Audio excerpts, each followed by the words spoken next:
que los partidos políticos frente a esta tragedia y este momento que estamos viviendo de emergencia y esta movilización social tan fuerte y tan importante que ha llevado a miles o a lo mejor a millones, no sabemos cuántas personas salieron o han salido o están todavía en las calles organizándose para ayudar a los que hoy lo necesitan.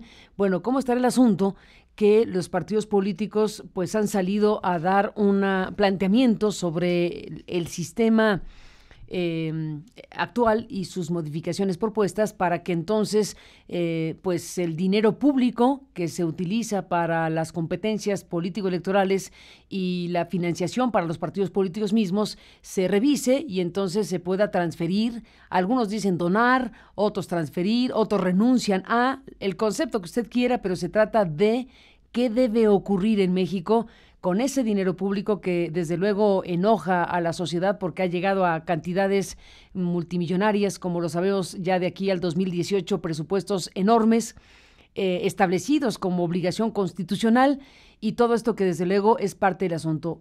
Ese es un tema. Hay un reclamo por ese modelo en función del volumen de dinero ocupado, pero los partidos están llevando el asunto a un extremo 180 grados distinto a lo que ha prevalecido con un sistema en donde se hace prevalecer al dinero público como el principal financiador precisamente del sistema para acceder y competir por el poder.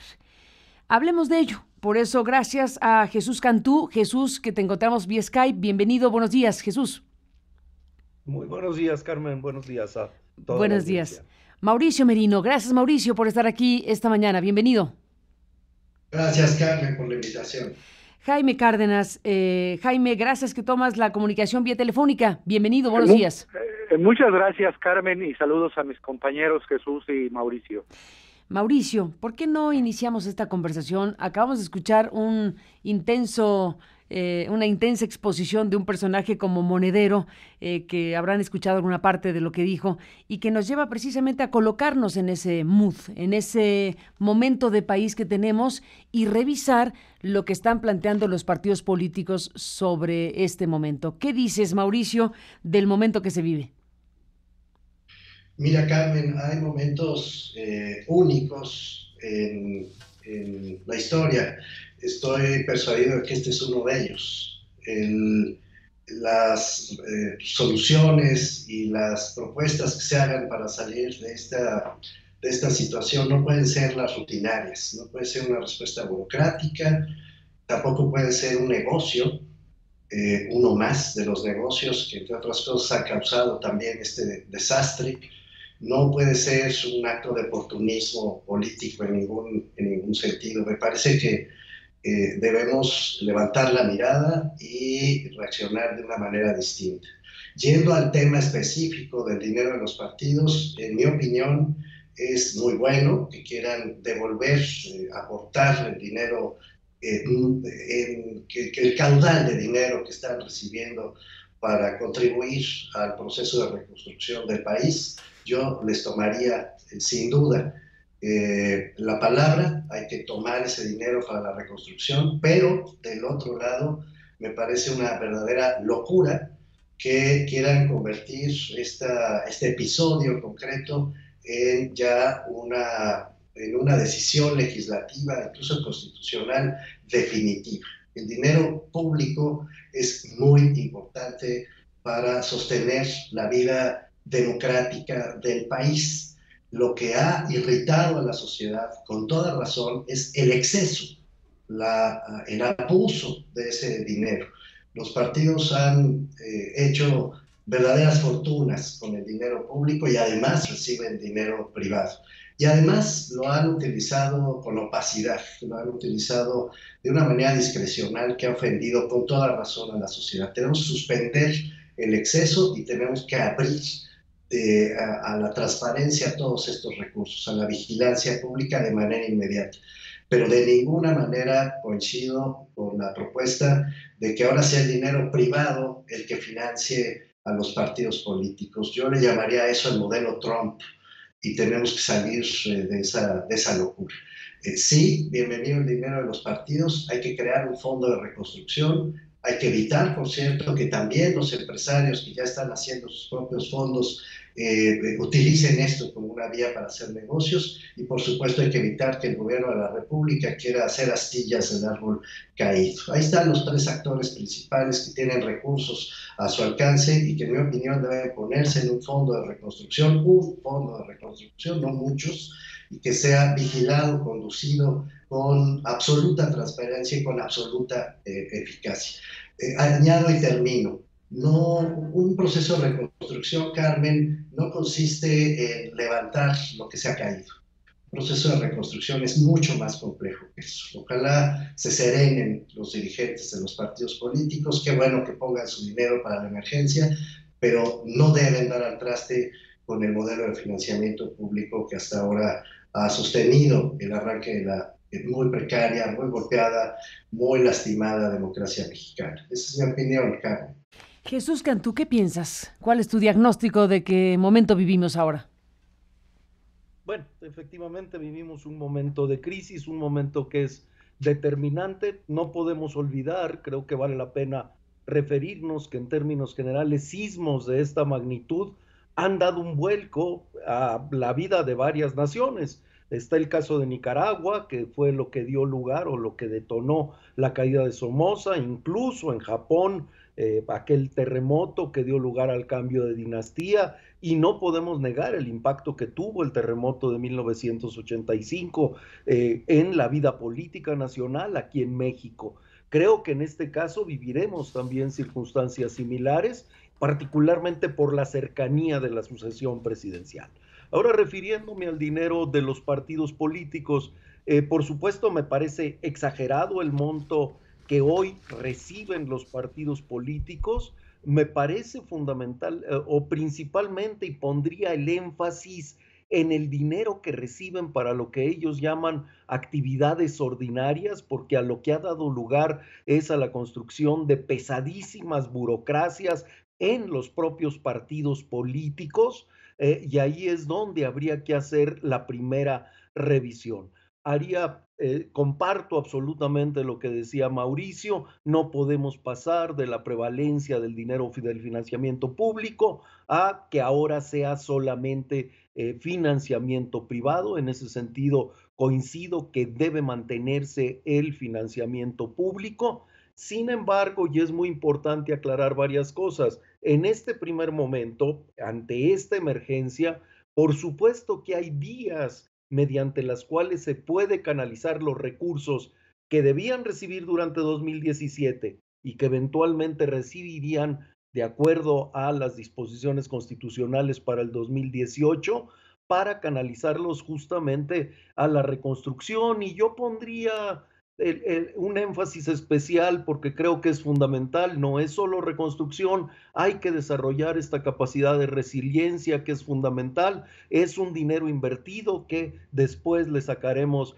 grande utilidad desde el punto de vista de lo que se dejará por un lado de gastar a futuro, pero también de lo que se podrá evitar de desastres. Y creo que ahí la ONU ha hecho una precisión que es fundamental, diciendo que los desastres, o sea, los fenómenos naturales son inevitables, pero los desastres sí son evitables, porque esos son obras de la persona, de nosotros, de los humanos, con lo que hacemos, y ahí hay que poner el énfasis. Ahora, ¿cómo canalizar el dinero? Y hay que poner varios énfasis. Primero, es fundamental que se respete lo que hoy está establecido en la Constitución. Y aquí a lo que me quiero referir es a la importancia de que 90 días antes del inicio del proceso electoral no pueden hacerse reformas en materia electoral que impacten. Esta propuesta de que si reformamos la Constitución, sí podemos por esa vía sacarle la vuelta, pues es una burla y me parece un precedente terrible.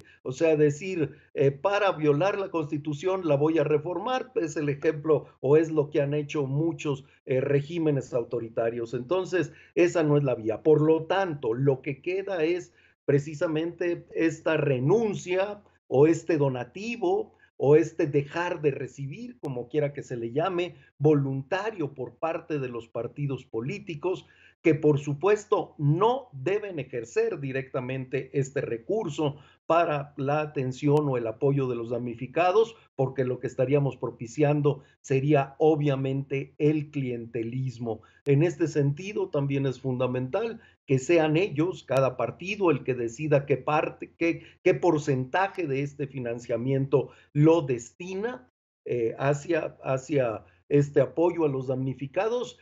Y lo digo con todas las letras, no creo que sería conveniente que fuera el 100% como algunos en esto que parece una subasta han propuesto. ¿Por qué? Porque a lo único que llegaremos es a algo que ya está presente hoy, que llegue de todas maneras dinero público, pero por vías ilegales, que sea a través de todos estos moches, que sea a través de todos estos gastos de comunicación social que finalmente se utilizan para las candidaturas y no para la difusión de los programas de gobierno, por muchas otras vías, dinero público y eventualmente también dinero privado, sea legal o ilegal, pero siempre con fines muy directos. Y habrá un segundo momento, después de las siguientes elecciones, donde revisemos con mucho cuidado cuáles deben ser los montos reales de financiamiento público que deben recibir los partidos políticos. Y desde luego también creo que habrá que revisar con cuidado todo lo que es el sistema electoral que tenemos actualmente, que también ha demostrado, por lo menos en las elecciones locales, algunas debilidades importantes. Jaime Cárdenas, ¿qué dices tú de todo esto? Mira, yo coincido tanto con Jesús como con Mauricio en la necesidad de las aportaciones de los partidos o las no aceptaciones de recursos públicos para ayudar o mitigar en parte pues esta catástrofe natural que hemos vivido los mexicanos. Pero yo estoy totalmente en desacuerdo, como ellos, en la prevalencia del financiamiento privado. Es más, yo insisto en que en México el financiamiento privado es uno de los motivos fundamentales de la corrupción gubernamental, de la corrupción pública.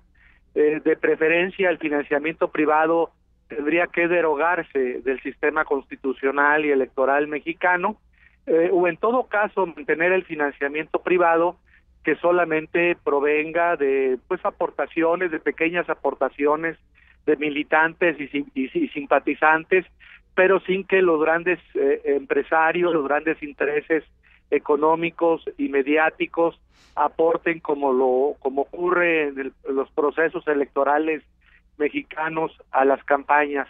Entonces, esta postura de algunos partidos de entregar o de no aceptar el 100% del financiamiento público, lo encuentro yo una medida pues de politiquería, una medida demagógica para pues ganarse el fácil aplauso del auditorio, de la población, de la sociedad, pero con un grave daño al sistema electoral mexicano y al sistema constitucional. Yo creo que basta con que aporten una parte, un porcentaje importante de esos recursos, que no lo reciban, que esos recursos se empleen no por ellos, sino por una administración en parte pública, pero también en parte ciudadana, social, para que esos recursos lleguen efectivamente a los afectados, a las víctimas de los sismos y de las catástrofes naturales en nuestro país. Y lo más importante que oí al final de la intervención de Monedero, pues yo creo que sí es, por un lado, modificar las leyes electorales cuando sea esto oportuno, es decir, cuando concluya este proceso electoral del 2018, que empezó el 8 de septiembre de este año. Pero más importante que la reforma electoral, yo creo que se requiere una gran transformación constitucional, institucional, democrática de México, que dé lugar a una situación, a un estado político diferente al que hoy tenemos. Dijo, perdón que retome igualmente como tú, Jaime, dijo Monedero cuando le planteé el tema de los partidos en México, que, o sea, le vino a la mente de inmediato el narco, seguramente lo escucharon ustedes, dijo, bueno, va a financiar el narco las campañas. Bueno, lo dijo muy en automático, pero en cierto sentido aquí el tema es qué tipo de situaciones pueden generarse si frente a algo que puede sonar muy bien ante una parte de la sociedad que dice ya no quiero dar un peso, que no se dé ni un peso a los partidos, hay tal distancia, hay tal animadversión, tal divorcio entre una buena parte de la sociedad y la clase política y los partidos, que la gente dice, sí, desde luego que no le den ni un peso a estos, ¿no? Y entonces que se rasquen con sus uñas, en pocas palabras. Bueno, la pregunta es, ¿de quién van a ser esas uñas para rascarse los partidos? Claro, una es la que dice Monedero, el narco, el crimen organizado. Otro es lo que señalaba Jesús Cantú, el desvío de los recursos públicos para fines político-electorales, y la tercera pues son grandes aportaciones económicas de empresarios nacionales o transnacionales que estén interesados en respaldar a determinadas fuerzas políticas, y las tres cosas las hemos visto en México en los procesos electorales. Hemos visto desvío de recursos públicos y de manera ilegal a las campañas. Hemos observado también aportaciones de grupos empresariales y mediáticos muy importantes a las campañas. Bueno, todos hemos oído hablar de la telebancada, por ejemplo, y hay recursos seguramente, como también ha quedado demostrado en algunas regiones del país, en donde las campañas son financiadas por el crimen organizado, por el narcotráfico. ¿Qué dices, Jesús Cantú, de las uñas que puedan rascar, por usar la expresión que utilizamos hace un momento? Definitivamente es una realidad. Yo quisiera decirlo también con todas las letras, porque me parece central reconocerlo. El hecho de que haya financiamiento público no garantiza que no se va a recurrir a lo otro. De hecho, yo diría, vemos que se está recurriendo a eso. Los casos que nos tocó sancionar en su momento de amigos de Fox y de Pemex Gate demostraron clara y abiertamente que había por una parte recursos públicos en uno de los casos y en otro de los casos que había recursos de empresas importantes y recursos también que provenían inclusive por la vía del extranjero. La injerencia del narco hoy se da por múltiples formas en los procesos electorales, y el financiamiento público no es ninguna garantía de que no va a llegar dinero del narco. Entonces, esto hay que decirlo con todas las letras, ¿no?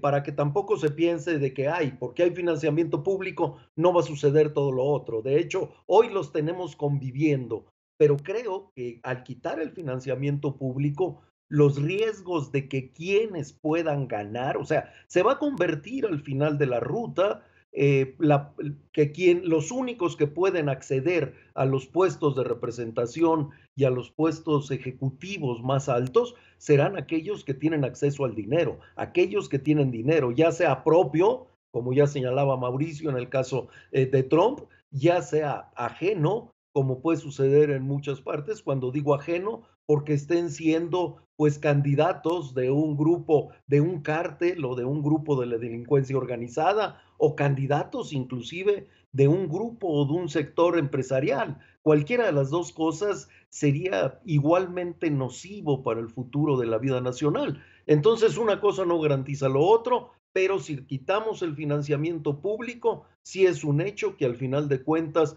solo quienes tengan acceso a grandes recursos de financiamiento privado por cualquiera de esto y de donde provenga, legal e ilegal, son los que van a poder gobernar, y obviamente esto los hará, pues ahora sí que estarán capturados por esos que les permitieron llegar apoyándolo con recursos.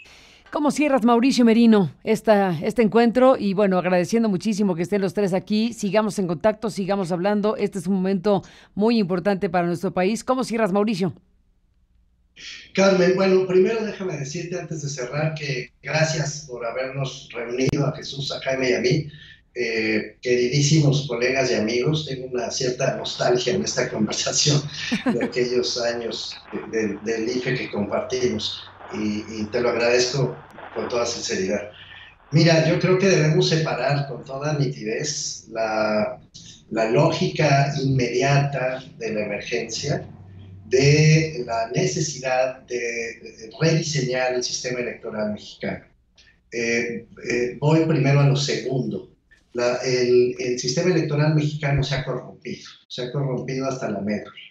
Se ha corrompido no solo por el exceso de dinero público, se ha corrompido, como bien lo decían mis colegas, por la entrada de dinero privado, efectivamente, por, por las distintas rendijas que los grandes intereses financieros, los grandes empresarios, las grandes empresas televisoras, etcétera, han depositado en la conquista de puestos públicos. Hay un ciclo vicioso entre garantizar el acceso a los puestos públicos y hacer usufructo de esos puestos públicos una vez que se ganan las elecciones.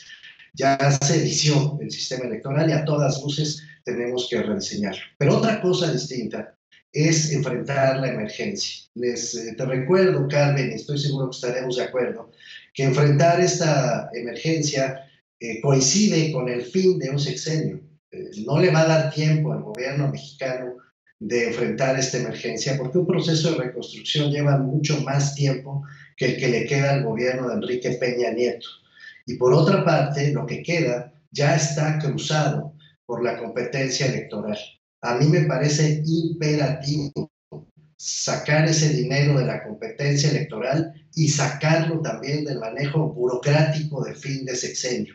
Es muy importante que reaccionemos, Carmen, reaccionemos todos, ojalá, para que todo el recurso que ha venido del extranjero, todo el que ha puesto el sistema bancario mexicano, ¿no? Yo no sé ni cuánto, ni a dónde van, ni cómo lo piensan manejar, el fideicomiso y los fondos que ya están creando los grandes empresarios mexicanos, el dinero del Fonden, el fondo destinado justamente a la atención de desastres naturales. Bien decía Cantú, de naturales no tienen nada, son los desastres que causamos nosotros mismos con nuestros errores.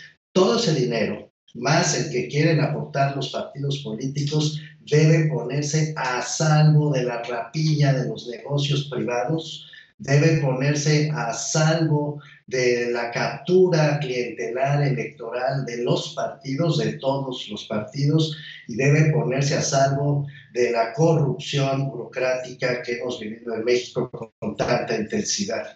Mi opinión es que hay que responder con grandeza, con eficacia, con sentido de largo plazo al proceso de reconstrucción. Ojalá, Carmen, sea posible hacer por todos los medios a nuestro alcance este llamado para crear un fondo que esté a salvo del fin del sexenio y a salvo de todas estas formas de rapiña electoral, de negocios y de influencia política. Gracias, Mauricio Merino, por tu presencia aquí. ¿Con qué te despides, Jaime Cárdenas? Una última idea, adelante.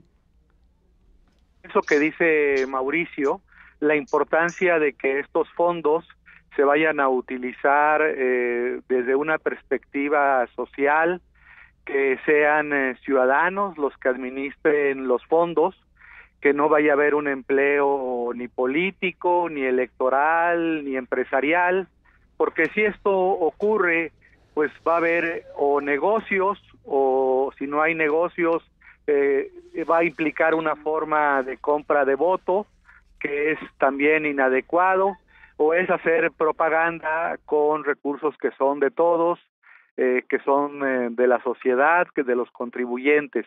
Entonces, es muy importante, por un lado, que aporten esos recursos a la reconstrucción en lo inmediato, y por otro también es fundamental que el mecanismo de administración de esos recursos sea esencialmente social o ciudadano, para que no exista un manejo indebido de parte de los recursos que vayan a aportar partidos u otras instancias y del poder público nacional o estatal o municipal, o sectores de la sociedad que también estén interesados en aportar a la reconstrucción del país.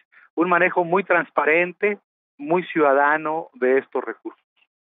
¿Qué dices esta mañana para cerrar, Jesús Cantú? ¿Qué nos dices pues en esta última reflexión? Mira, claramente hay que separar un momento de otro. En estos momentos es fundamental el atender la emergencia, que ciertamente la tenemos. Y ahí un dato que es crucial y que es fundamental es que esta atención de esta emergencia se haga en forma coordinada. Hemos visto una gran solidaridad, una gran disposición por parte de todos por colaborar.